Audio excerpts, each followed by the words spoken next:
A Alemanha do pós-guerra, reparações e repercussões.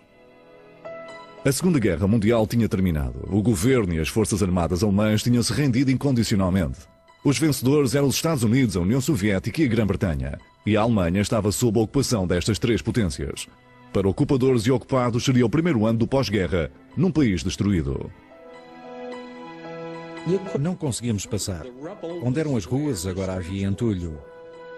Mas a vida começava de novo, entre as ruínas das cidades bombardeadas e destruídas.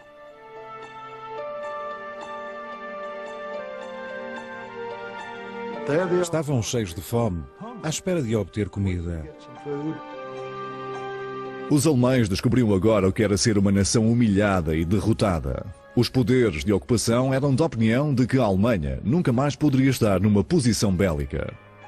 Destruíram o partido nazi e a gigantesca indústria de armamento. Seria uma Alemanha sem armas nem mísseis, que iria ser reconstruída. Podia arrastar o resto da Europa, porque era o motor central da economia europeia. Ocupadores e ocupados dedicaram-se à tarefa de reconstruir o que a guerra tinha destruído. Estava a começar uma nova era, quer para a Alemanha, quer para o resto da Europa. A reconstrução foi feita pelos alemães, não por nós, por estranhos.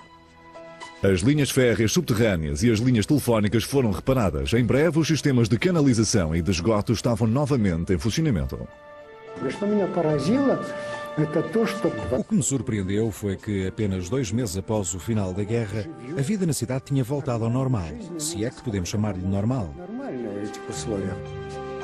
Por entre as ruínas, o coração da nação alemã começou a bater de novo.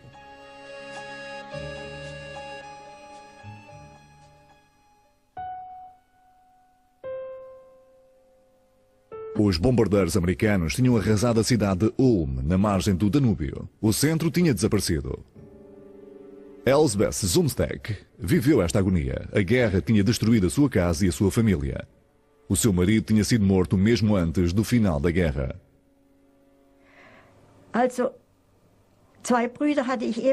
Também perdi 2 irmãos. Sabíamos que um deles tinha morrido num submarino. Não tivemos notícias do outro e muitos anos mais tarde tivemos de declará-lo morto. Nesse terrível período comecei a pensar em como podia ganhar a vida.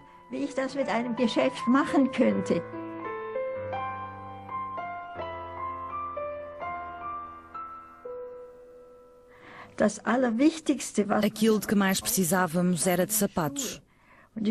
Eram racionados. E pensei começar um negócio desse género. Mas não valia a pena. Não havia materiais nem artesãos. Em Ulm não havia couro nem borracha. Mas antes da guerra, numas férias nos Balcãs, Elsbeth Zumsteck tinha visto sapatos feitos de casca de milho. Pensei que essa poderia ser a solução, mas havia grandes dificuldades. Como calculam, o problema principal era obter os materiais. Não havia milho em Ulm.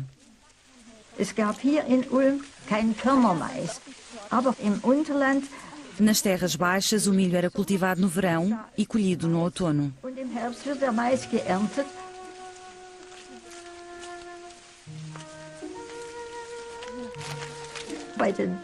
Perguntei aos agricultores se podia apanhar as folhas do milho. Eles responderam que sim, e que também podia ajudar a desfolhar as espigas.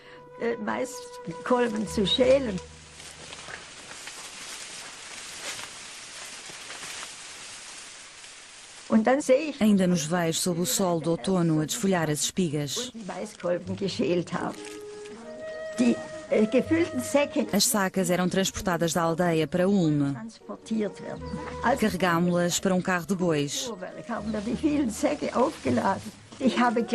Comecei imediatamente a desfiar as folhas para obter o material para fazer os sapatos.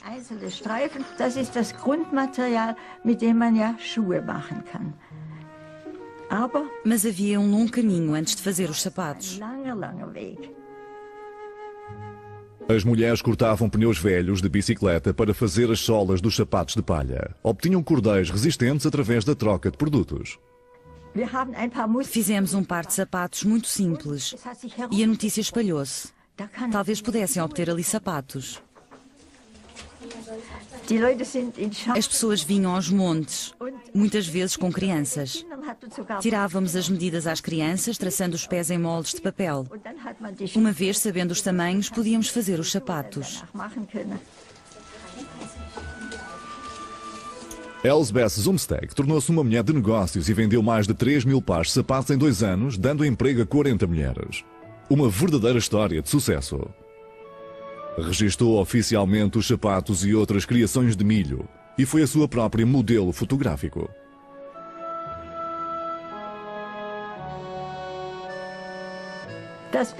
Cada vez gostava mais do negócio. Via-o como um desafio. Era divertido e recompensador. Era exigente e mantinha-me ocupada. Era uma distração da miséria que nos rodeava. Reconstrução em Ulm, tal como por toda a Alemanha. A indústria não tinha sido muito afetada pelos bombardeamentos. Apenas 20% das empresas e fábricas estavam inutilizadas. Mas pontes, linhas e estações de comboios estavam destruídas e precisavam de ser reconstruídos. Berlin bekommt nach und nach wieder den Anschluss an die Welt. Dieser direkte Zug Berlin-Brest-Litovsk hat Anschluss an den Sibirien-Express. Ist es nicht eine angenehme Vorstellung, von der City von Berlin schnurstracks nach Wladiwostok reisen zu können und nur ein einziges Mal umsteigen zu müssen?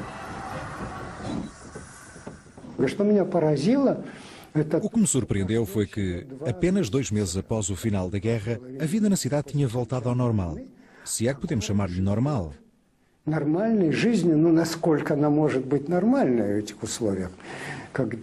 As lojas reabriram. Alguns cinemas exibiam filmes. As emissões de rádio e o fornecimento de água estavam em funcionamento. Fiquei muito surpreso. Os alemães merecem respeito por serem um povo tão prático, por recomeçarem a vida, apenas 2 meses depois de uma destruição tão completa. Der Wiederaufbau schreitet ständig vorwärts. Jede Stadt entwickelt ihre eigene Methode von Entrümmerung und Aufbau. Zunächst müssen überall die Ruinen beseitigt werden. Dann heißt es Millionen und Abermillionen von Kubikmetern Schutt abfahren. Hunderttausende arbeiten täglich in allen Zonen an der Wiederaufrichtung ihrer Heimatstädte. Aufräumen und aufbauen. Das ist der Rhythmus, der das Arbeitsjahr 1946 bestimmt. As montanhas de sucata eram transformadas em objetos úteis. Revestimentos blindados passaram a ser frigideiras. Cartuchos de balas passaram latas de leite. E capacetes de aço a peneiras. Na primavera de 1946 houve a primeira feira de comércio do pós-guerra, a famosa Feira de Comércio de Leipzig. Ganz besonderes Interesse fanden diesmal natürlich die Werkzeugmaschinen und die Baumaschinen. Auch bei der Beseitigung der Trümmer und bei der Wiederaufrichtung unserer Städte muss man allmählich von der arbeitsintensiven Wirtschaft zu technisierten Verfahren übergehen. Besonders groß war die Zahl der Ziegelabputzmaschinen verschiedenster neuer Konstruktionen sowie die Apparate für stromlose Fertigung. Os socialistas e os comunistas começavam a impor-se. Na zona soviética, a reforma agrária posterior a setembro de 1945 anulou os direitos de propriedade. In allen Dörfern versammelten sich die Bauern und Landarbeiter. Bauernkomitees oder Bauernausschüsse erhoben ihre fordernde Stimme nach Bodenreform. Sie alle hatten aus der Geschichte gelernt. Die jahrhundertealte Forderung der landlosen und landarmen Bauern nach einer durchgreifenden Bodenreform wurde endlich Wirklichkeit. Todas as propriedades com mais de 100 hectares foram expropriadas e redistribuídas, especialmente a exilados sem terras. A queda do Terceiro Reich parecia assinalar o fim da propriedade privada de uma vez por todas. Mas a reforma agrária agravou a falta de alimentos, uma vez que os novos proprietários não sabiam nada de agricultura. Havia milhões de refugiados que precisavam de ser alimentados. O sistema de racionamento do tempo da guerra falhou. Os alemães estavam desesperados por alimentos, mesmo que fossem apenas ervas. Überall am Rande der Stadt wächst etwas für unseren Kochtopf. Man muss es nur kennen. Die jungen Lindenblätter als Salat. Bitte, bedienen Sie sich. Das bescheidene Gänseblümchen kommt als Spinat zu neuer Geltung. An feuchten, sumpfigen Stellen wächst der großblättrige Huflattich, ein wohlschmeckendes Gemüse. Sogar Kratzdistelspinat empfiehlt der Professor. Und jetzt der Clou. Giersch, das ergiebigste Gemüse. Da braucht man... As forças de ocupação tinham melhor sorte. Justement, il y avait beaucoup de gibier puisque les Allemands ne chassaient plus. Havia muita caça porque os alemães não caçavam. Estavam proibidos de usar armas. Tínhamos um pequeno grupo de caça e trazíamos javalis. Tínhamos um cozinheiro que era açougueiro e que fazia pratos deliciosos. As coisas corriam bem, nós comíamos bem. A população civil, por outro lado, passava fome por toda a Europa. As pessoas desesperadas procuravam restos nas latas do lixo das forças de ocupação. Não havia comércio e o dinheiro não tinha valor. Surgiu uma enorme economia secundária, o mercado negro. Meu Deus, pensei eu, o mercado negro é isto? Deve ser. Será que temos de ir lá trocar bens?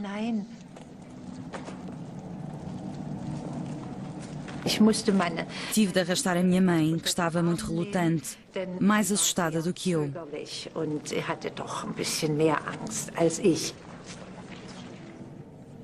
Anne-Marie Gantz, de 16 anos, tinha 3 irmãos mais novos e todos tinham fome. A forte necessidade levou Anne-Marie e a mãe ao mercado negro de Leipzig. Alguém sussurrou: sabão? Outra pessoa: querem café? Depois, um rapazinho com cerca de 12 anos perguntou: precisam de pão? Sim, claro. O que oferecem? Tínhamos cupons de açúcar e dinheiro. Seguimos o rapaz. Mas antes de sairmos do mercado negro, ouvimos um apito. Uma rusga, parte do jogo do gato e do rato do pós-guerra. Em todas as zonas, as forças de ocupação tentavam eliminar este comércio. Mas as rusgas não impediam ninguém.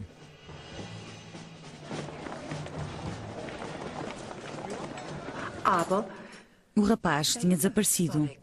O que faríamos? Íamos voltar para trás quando ele apareceu de novo. Bin schon wieder da. Wir, also hinter dem Jungen hinterher. Und dann führte uns Levou-nos a um pátio. hinein. Also mir wurde Fiquei desconfiada. zeigte, Apontou para o terceiro andar. dort oben wohnen wir. Vivemos ali, disse ele. Deram-lhe o dinheiro e os cupons de açúcar. Meine Mutter Vou buscar o pão à minha mãe, disse ele. wollte geben.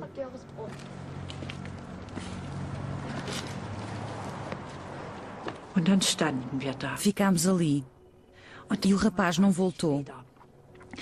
Chamámos várias vezes em voz alta. Hallo. Fez um eco terrível no pátio. Schauerlich in dem Hof. Era assustador. Es war unheimlich. Finalmente fui até à porta. Schließlich bin ich einfach auf diese Haustür zugegangen. Da war ich Fiquei horrorizada. Um corredor escuro abria para o céu. ins Freie. Kein Não havia escadas, nem apartamento, keine nada. Wohnung, gar nichts. Und im Para lá do corredor só havia grandes montes de entulho. Ausgang Não havia apartamentos no prédio, Berge. apenas a fachada. Also gar keine Wohnung in dem Haus. Nur die Fassade stand noch. Meine Mutter tat mir am meisten Senti mais pena da minha mãe, que chorava. weint. Mir blieb Não podia fazer nada senão consolá-la, vor allen Dingen apesar de estar prestes a gritar de raiva por termos sido enganadas. so war, dass ich hätte schreien können vor Wut, dass wir uns haben so dort reinlegen lassen. Um episódio perturbador, mas para milhões de outras pessoas, uma ocorrência diária. Era também objeto de sátira nas notícias. Hier verwandeln sich Schreibmaschinen in Schuhe, Höhensonnen in künstliche Gewisse. Kein Zauberer bringt sowas fertig. Nanu, plötzlich die Polizei? Was denn, will die auch tauschen? Haben Sie eine Ahnung? Razzia! Razzia, sage ich Ihnen. Leider wird die Freiheit auf den Tauschmärkten öfter von gewissenlosen Elementen für Schwarzhandelsgeschäfte missbraucht. Rücken Sie mal raus mit der guten Lucky Strike. Sehen Sie, die Leidensgenossen warten schon, die den Aufenthalt auf dem Tauschmarkt zunächst mal mit dem auf dem Polizeipräsidium vertauschen. Eram os americanos quem mantinham o mercado negro em funcionamento. Vinham de uma terra de abundância que fornecia tudo o que precisavam: gasolina, máquinas, alimentos. A moeda de troca dos mercados eram os cigarros americanos. Lucky Strike, Camel, Pall Mall. Os americanos vendiam parte dos seus mantimentos aos alemães e aos russos e enriqueciam. Os americanos, como sabemos, são um povo de negócios. O potencial do mercado negro era infindável e eles exploraram-no ao máximo.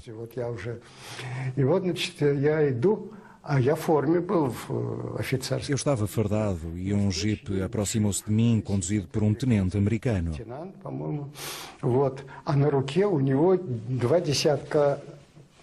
Tinha 20 relógios num braço e tentou vendê-los.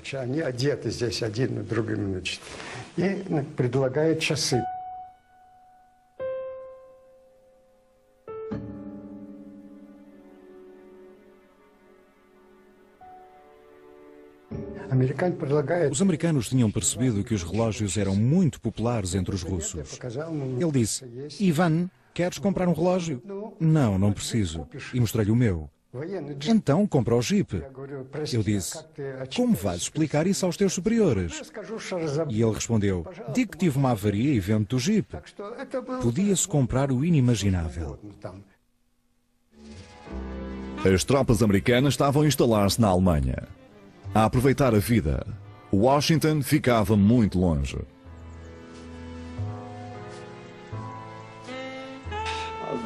Era uma altura invulgar.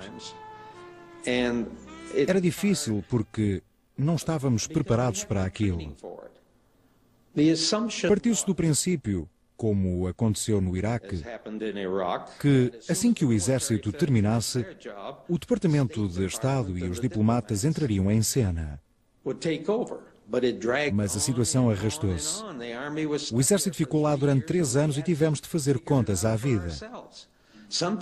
Por vezes recebíamos instruções dos Estados Unidos, do Departamento de Estado ou do Governo, mas não se adequavam à realidade. Dentro das regras, tínhamos de contorná-las. Foi uma abordagem tipicamente americana e improvisada, que nem sempre cumpre as regras.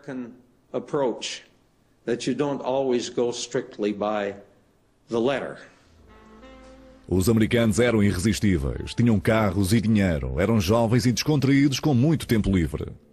E eram os vencedores nesses anos do pós-guerra.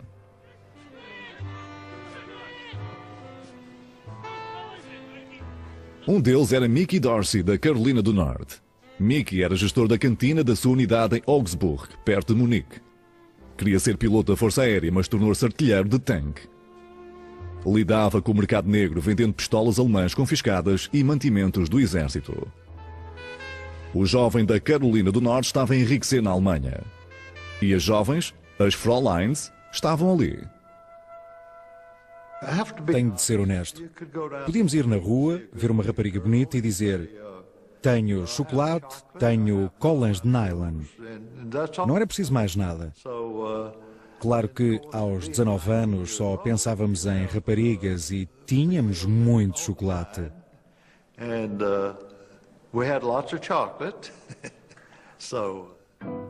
Mickey Dorsey e os companheiros estavam a divertir-se. Em breve, todos tinham uma namorada alemã.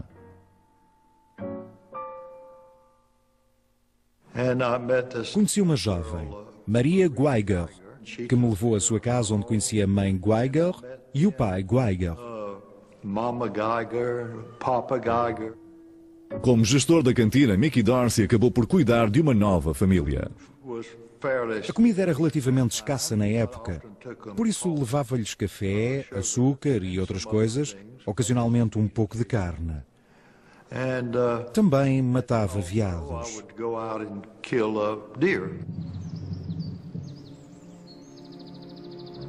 Havia um campo com cerca de 200 metros, seguido de bosques.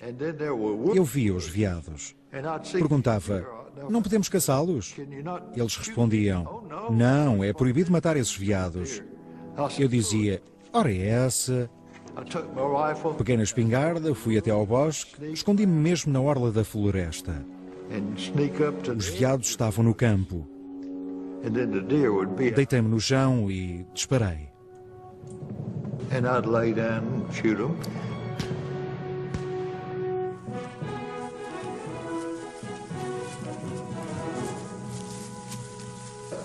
Acertei num, que depois limpámos.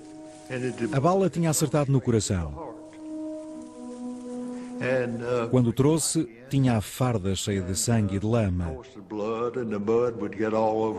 Talvez não diga isto bem, mas a mãe Geiger disse, Mickey, estás tão sujo. Dá-me as tuas roupas. Eu tirei as roupas e vesti uma camisa e umas calças do pai Geiger, enquanto ela lavava a minha farda. Mickey Dorsey dava carne à família da namorada e tornou-se o herói da zona. Quando se era amigo de Mickey, não se passava fome. Por vezes havia passeios no carro que o pelotão de Mickey tinha confiscado.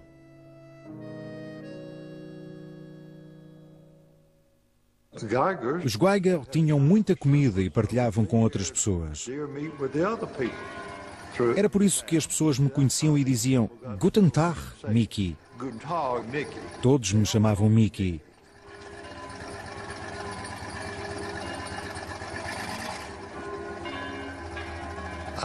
Tornei-me muito famoso nesta pequena comunidade.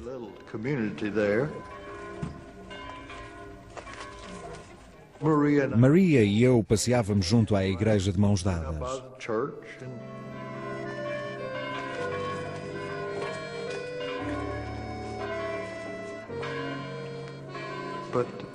Apaixonei-me por aquela família. Eram maravilhosos. Nesta época, Mickey Dorsey vivia na Alemanha há mais de um ano. Um dos quase 300 mil militares de ocupação americana. Celebraram o primeiro aniversário da vitória como uma festa de anos. Mickey Dorsey estava cada vez mais rico, ganhando tanto no mercado negro que conseguia poupar todo o ordenado do exército a fim de realizar um sonho antigo. Nessa altura, exceptuando enviar dinheiro para casa, não se pensava em poupar muito.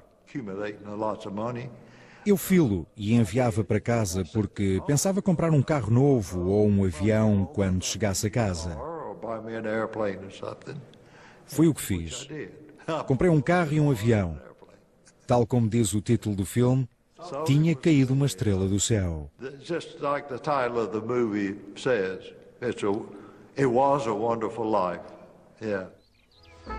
Mas a vida na Alemanha não era para sempre.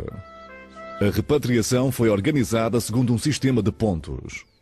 No final do verão de 1946, foi a vez de Mickey Dorsey e de centenas de outros camaradas regressarem aos Estados Unidos. Adeus, Alemanha.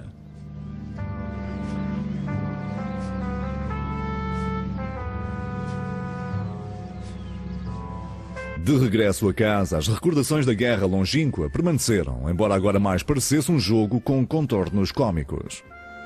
Os americanos tinham trazido consigo muitos troféus.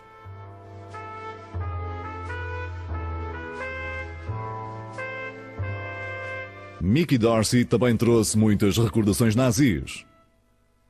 Mas não tinha esquecido os Geiger. Quando voltei aos Estados Unidos, enviava encomendas com doces, café e colãs de nylon para a Maria.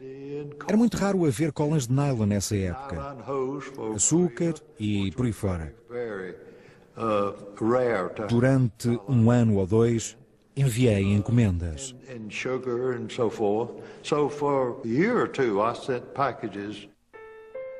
Mickey Dorsey não era o único que enviava encomendas para a Alemanha. Para aliviar as dificuldades do pós-guerra, os americanos montaram uma organização de ajuda privada, CARE. Em 1946, chegaram à Alemanha 2 milhões de encomendas da CARE. O programa das encomendas da CARE foi um movimento espontâneo que foi organizado pela vontade das pessoas. Como é típico, o cerne da organização foi o povo americano, que não esperou pelo governo. Organizaram-se sozinhos e tomaram a iniciativa depois de ouvirem dizer que as pessoas passavam fome na Europa. Não só para a Alemanha, mas também para a Bélgica, era por todo lado onde fosse necessário.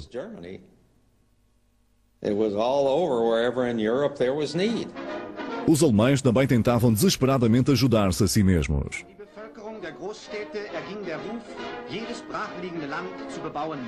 Nur wenn sich jeder bemüht, dem Acker einen guten Ertrag abzuzwingen, kann der Hunger gebannt werden, der einem verheerenden Krieg stets auf den Fersen folgt. An der Stelle, wo in Berlin einst der schöne Tiergarten stand, verwandeln viele fleißige Hände das Schlachtfeld in einen Gemüsegarten. A Cruz Vermelha Sueca ofereceu comida às escolas do distrito do Ruhr. Milhões de crianças habituaram-se à refeição sueca, como era conhecida. O Exército de Salvação, os Mormons e os Quakers doaram roupas e provisões. Mas a situação agravava-se. Devido à divisão em 4 zonas de ocupação, a economia da Alemanha estava fragmentada.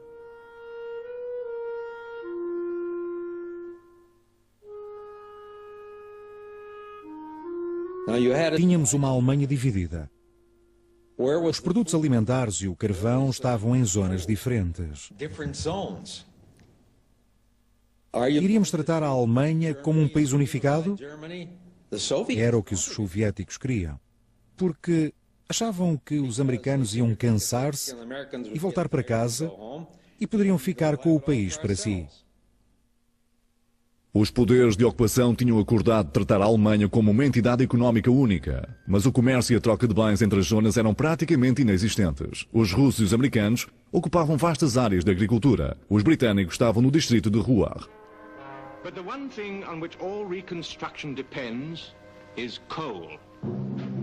Without coal, there can be no power and no transport. In Essen, our coal control has taken over the Krupp family mansion as its headquarters. And from here, we organize the output and distribution from the whole Ruhr coal fields.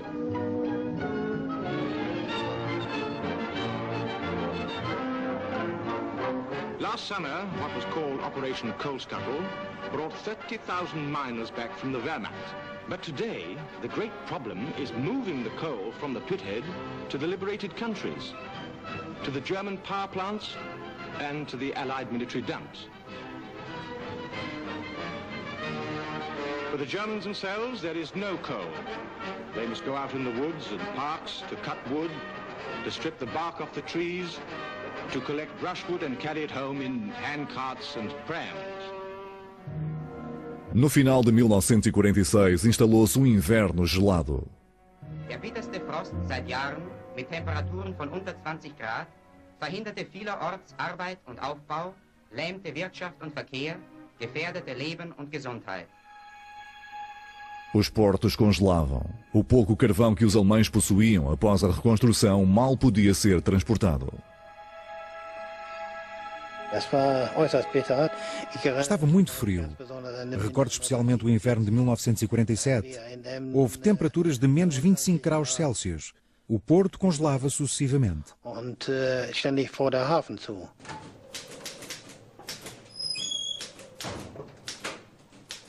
Não havia carvão nem roupas quentes.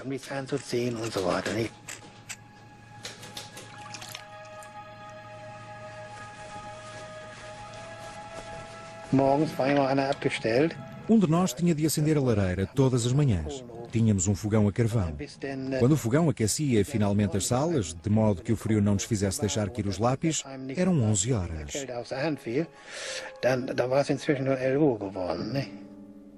No seu gabinete gelado, o aprendiz comercial Hans Schmidt preenchia documentos para o transporte de carvão. O porto de Emden era uma zona de acesso restrito. Ninguém podia entrar sem um passe britânico. Hans Schmidt estava contente por ter um emprego na Comissão de Controlo de Carvão do norte da Alemanha. Eu fazia parte da empresa, um agente do governo militar britânico. O carvão era transportado do porto de Emden para a Grã-Bretanha e a Escandinávia. O carvão chegava pelo canal de Dortmund-Ems e era colocado nos cargueiros. Só em 1946 foram transportados 2 milhões de toneladas, demasiado para os poucos estivadores disponíveis.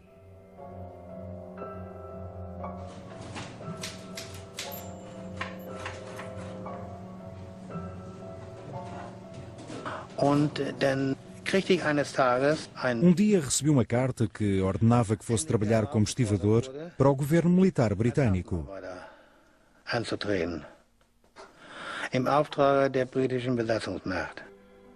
O aprendiz comercial Schmidt teve de trabalhar no cargueiro, distribuindo e nivelando o carvão. Cheguei ao porto e entrei a bordo. Tinha havido um grande carregamento de carvão e eu tinha de nivelá-lo.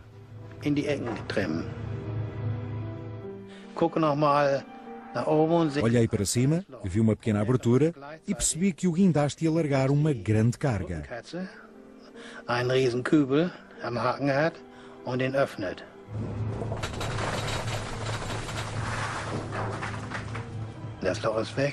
Da abertura chovia carvão, não havia luz, não se via nada porque estava muito escuro. Apenas havia uma lâmpada de carboneto, uma pá e uma folha de metal. Hans Schmidt estava aterrorizado. Durante a guerra fiquei preso num abrigo anti-bombardeamento. Não conseguimos abrir a porta. As bombas que iam lá fora e não conseguíamos sair. Não havia ninguém para ajudar do lado de fora. Estávamos todos na cave. Tentámos forçar a porta, mas não conseguimos sair. Nunca irei esquecer isso. Fiquei claustrofóbico. Foi a mesma situação no porão daquele navio em 1946 ou 47. Estar enterrado e ter de escavar para sair. Por outro lado, estava contente por ter um emprego e por as coisas estarem a correr bem depois de termos perdido a guerra. Por toda a Alemanha, os poderes de ocupação desmantelavam fábricas e maquinaria para serem transportadas para os seus países. Reparações. Apenas os americanos se contiveram. Moscovo desmontou indústrias inteiras. Caminhos de ferro, postes de eletricidade, fábricas, tudo foi encaixotado e enviado para a URSS. Os soviéticos estavam decididos a reconstruir o seu país, devastado pelos alemães.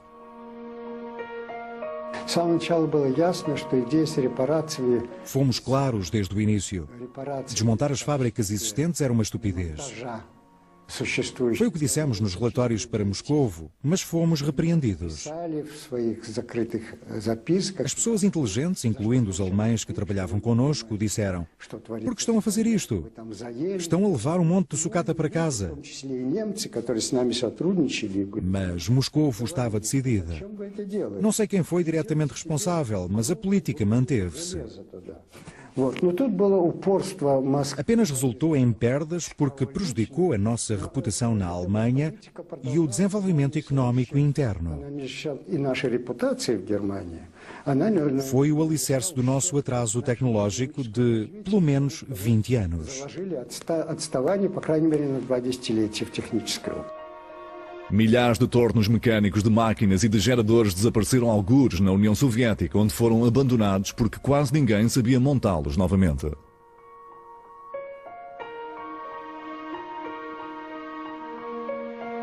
Na zona francesa, as reparações também seguiam em força. La plus forte concentration de fabriques de chaussures d'Europe est en zone française. En attendant d'arriver à l'ancien rythme de production, soit 2,5 millions de paires, elle envoie mensuellement en France 300 000 paires. L'Allemagne paie. Grâce à cette réussite de base, les hauts fourneaux, les fonderies, les aciéries ont pu être remis en marche au service du vainqueur. L'Allemagne paie. Todos os poderes de ocupação concordavam que a Alemanha nunca mais devia produzir armamento. Os cartéis de armamento foram desmantelados e as grandes empresas divididas em unidades mais pequenas. Uma das nossas ideias era não permitir que voltassem a ter uma indústria de armamento.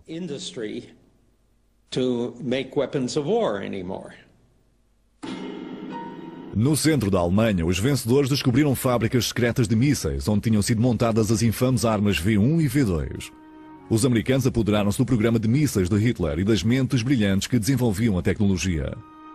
Mais tarde, essa tecnologia seria a base do programa espacial americano.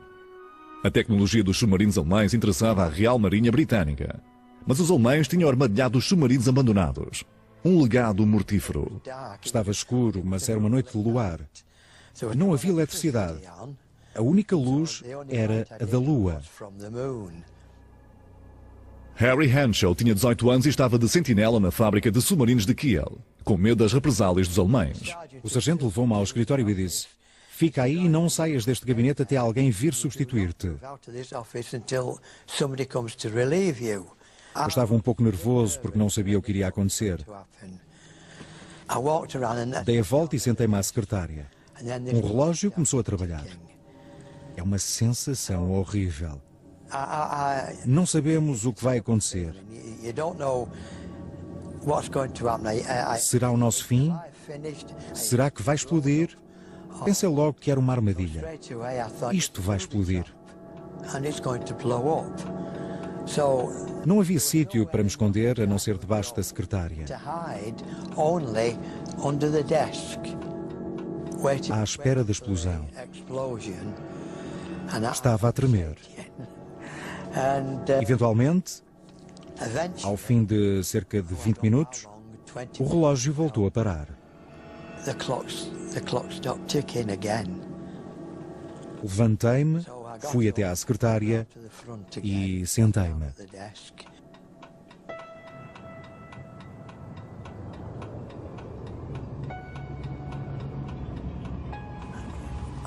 Abri a gaveta muito lentamente, sempre a passar os dedos por baixo. Mas não sentia fios. A gaveta abriu toda. Não havia fios. Lá dentro estava um pequeno relógio despertador. Fiquei muito contente, muito aliviado. Levantei-me e dancei. Não dancei, mas fiquei muito contente.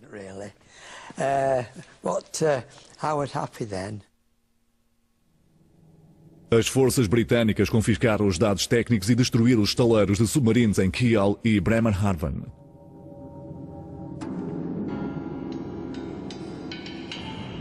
Os gestores da indústria de armamento da Alemanha tinham sido presos. Qualquer pessoa que resistisse à prisão era severamente punida.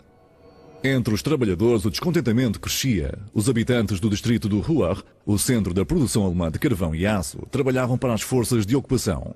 Mas tinham pouca comida e pouco carvão para se aquecerem. Começavam a organizar-se. Entre eles estavam comunistas alemães.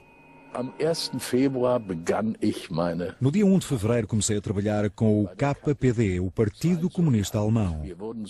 Era um sábado.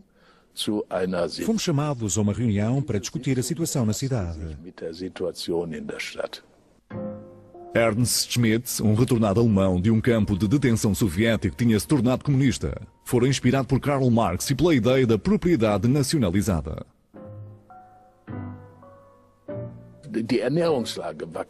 A situação alimentar era insustentável. Os mineiros obtinham um pouco mais, mas as mulheres, entre outros, não recebiam nada. Os líderes do KPD de Essen disseram: temos de tomar uma posição. Vamos dizer aos grupos de trabalho para se reunirem em frente à Câmara Municipal na segunda-feira às 11 da manhã para uma manifestação. Disseram para avisar o grupo de trabalho Bonafásios, o que fiz. Und ich hatte den Auftrag, zur Betriebsgruppe Bonifatius zu gehen. Und ich habe das auch gemacht. Und ich gehe in den Speisesaal. Entrei na cantina e os meus colegas estavam lá a olhar para mim.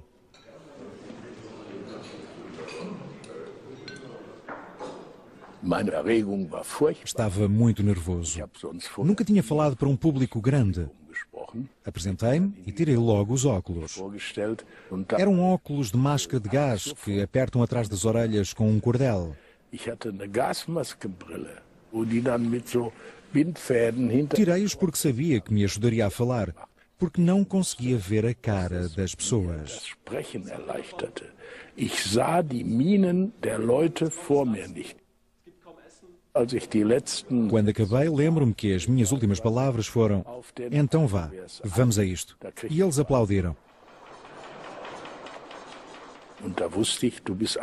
Soube que tinha sido bem sucedido. Estava muito orgulhoso de mim mesmo. Disseram-me: Ernst, foste ótimo. Tinha acertado em cheio.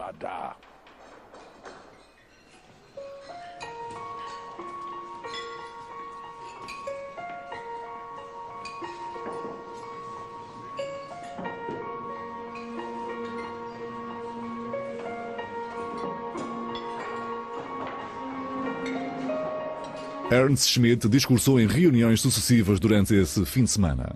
Encarava a situação como uma prova e estava decidido a mobilizar muitos manifestantes.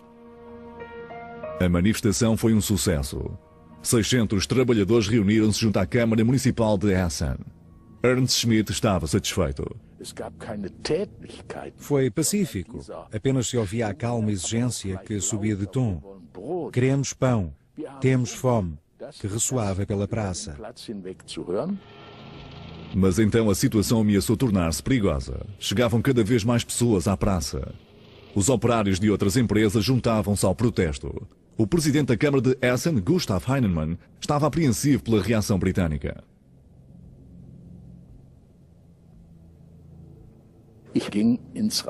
Entrei na Câmara, no gabinete do presidente Heinemann. Ainda o vejo sentado à secretária. Und auf einmal geht das Telefon. 11 Uhr war die Kundgebung. A manifestação começou às 11 horas.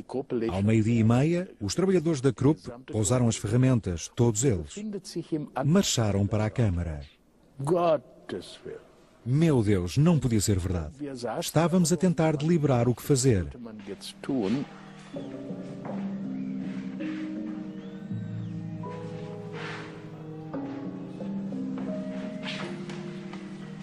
A multidão marchou até o quartel-general britânico. Na Câmara estavam apreensivos.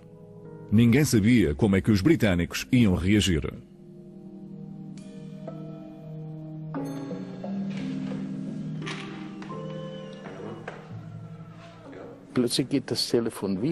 De repente, o telefone tocou. Heinemann atendeu e pareceu aliviado.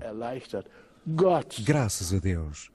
Os trabalhadores da Krupp tinham calmamente dispersado porque os britânicos tinham prometido mandar toda a sua frota de caminhões buscar pão a Bremen. Partiram e na manhã seguinte havia pão em Essen. Pouco a pouco a vida na Alemanha voltava ao normal. Em Stuttgart, a cidade natal da Mercedes-Benz, os elétricos voltavam a circular. Os americanos queriam uma economia funcional. No oeste da Alemanha, pelo menos. Queriam um reduto contra o comunismo e um mercado para a sua própria economia altamente produtiva. Se a Alemanha não pudesse ter uma indústria significativa e pacífica, arrastaria consigo o resto da Europa, pois era o motor central da economia europeia. Tínhamos de apoiar uma Europa em ruínas.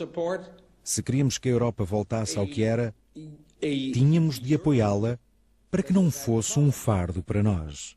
So we had to, if we were going to have Europe come back so they wouldn't be a burden on us anymore. O secretário de Estado americano, James Burns, viajou até Stuttgart, onde proferiu um discurso no centro cívico. Um discurso dirigido ao povo alemão e a todo o mundo. Foi o ponto de viragem da política alemã. A Alemanha iria ser ajudada. O Plano Marshall foi criado até certo ponto com base no discurso de Burns em Stuttgart. Foi uma ideia fantástica. Já li histórias que dizem que, na verdade, era o Plano Truman, mas na altura toda a gente odiava Truman. Deram-lhe o nome de Marshall e toda a gente aplaudiu. Era um conceito fantástico. Foi provavelmente a primeira vez na história da humanidade que o vencedor reconstruiu, até certo ponto, o vencido. In Stuttgart hielt der amerikanische Außenminister Burns seine große, richtungweisende Rede. Erklärte, Amerika wolle einen dauerhaften Frieden, der Deutschland die Möglichkeit gibt, sich durch Fleiß und Arbeit einen geachteten Platz unter den Nationen zu sichern. Außenminister Burns forderte ferner, außer der wirtschaftlichen Vereinigung Deutschlands, die Bildung zentraler Verwaltungsstellen und einer vorläufigen deutschen Regierung. Também disse nesse discurso algo muito importante para milhões de alemães. Enquanto houver tropas de ocupação na Alemanha, continuaremos aqui. Isso deixou algumas pessoas aliviadas ao pensar que os russos não iam dominar tudo. Em Dresden, na zona soviética, os elétricos tinham voltado a funcionar. Mas as linhas seguiam uma direção diferente para uma economia planeada ao estilo soviético. Poucos meses antes tinha sido fundado o Partido de União Socialista, o SED. Era o braço de Moscovo.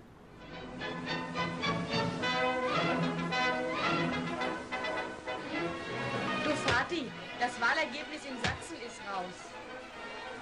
Donnerwetter, absolute Mehrheit der SED? Na, das war ja auch nicht anders zu erwarten. Ich glaube, da hat die Bodenreform viel zu beigetragen. Os soviéticos tinham fechado os bancos e as grandes empresas. Agora faziam o mesmo com as pequenas empresas.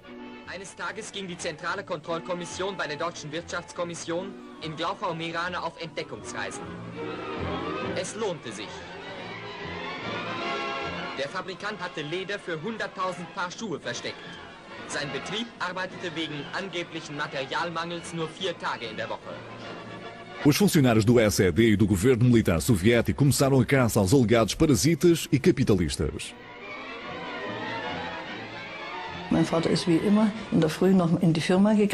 O meu pai foi cedo para a empresa, como sempre.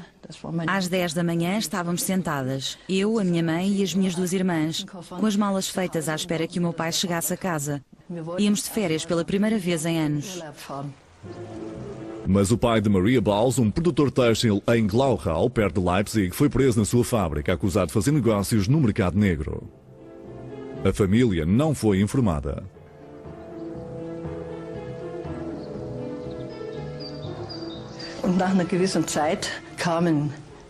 Ao fim de um tempo, os clientes que estavam na empresa e sabiam o que se tinha passado, vieram avisar-nos.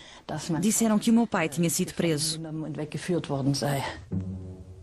Durante esta purga, em Glauchau, 30 proprietários de empresas têxteis foram detidos, interrogados e presos.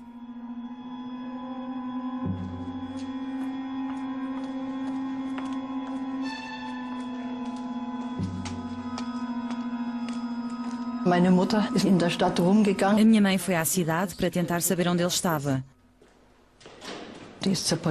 Foi à polícia e à prisão, onde tocou a campainha e perguntou se ele estava lá. Na altura eu tinha 12 anos e tive de ir com ela, mas uns passos atrás porque não sabíamos se também seria presa.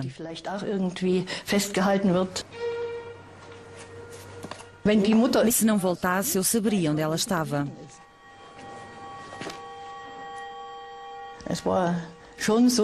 Esse dia foi o fim da minha infância.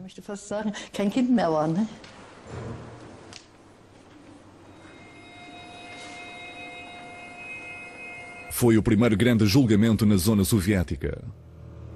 Os alegados crimes dos proprietários das fábricas eram relativamente pequenos, apenas troca de bens para manter as suas empresas a funcionar. Der Fall Glauchau-Meerane ist ein Signal. Hier wird rücksichtslos durchgegriffen, ohne Ansehen von Rang und Person. As penas foram pesadas, 15 anos para a maioria dos réus. Foram dadas 4 penas de morte que nunca se concretizaram. Desesperada, a mãe de Maria Balz mandou as 2 filhas mais velhas para um colégio interno no lado ocidental, onde estariam a salvo. Mas primeiro foram a um fotógrafo tirar uma fotografia de despedida para o pai. Foi um presente de Natal. Que mais poderíamos dar-lhe? A minha mãe, eu e as minhas irmãs fomos tirar a fotografia, para que de alguma forma ele tivesse a família consigo.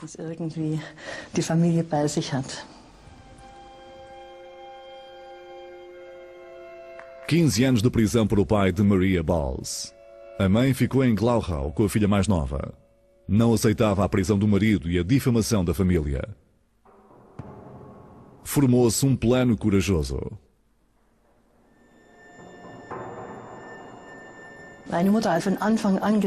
Desde o início, a minha mãe disse que a única solução era a fuga.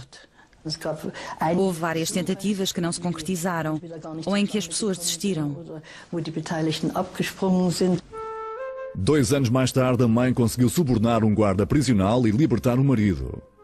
Fugiram para o lado ocidental. Os meus pais não nos disseram que tinham fugido. Uma noite, quando toda a escola estava na sala de jantar, depois da refeição, apareceu o meu pai, a minha mãe e a minha irmã mais nova. Foi inesquecível. Nunca pensei que fosse possível. Ficámos felizes a abraçar-nos. Os americanos receavam uma tomada de poder comunista, como tinha acontecido na zona soviética. Então decidiram financiar toda a Europa Ocidental. Ajuda para a reconstrução. O Plano Marshall. Uma das coisas importantes que fizemos na Alemanha, ao contrário do que estamos a fazer no Iraque, foi a reconstrução ter sido feita pelos alemães e não por nós, por estranhos. Ao contrário do Iraque, onde estão a trazer empresas americanas, mas isso é outra história. Este era um assunto alemão, um problema alemão. Os americanos também ofereceram os fundos do Plano Marshall à Europa de Leste, mas os soviéticos recusaram. Assim, o maior programa de ajuda económica da história apenas operou na zona ocidental. A divisão económica da Alemanha estava selada, nessa altura, nos anos imediatamente após a guerra.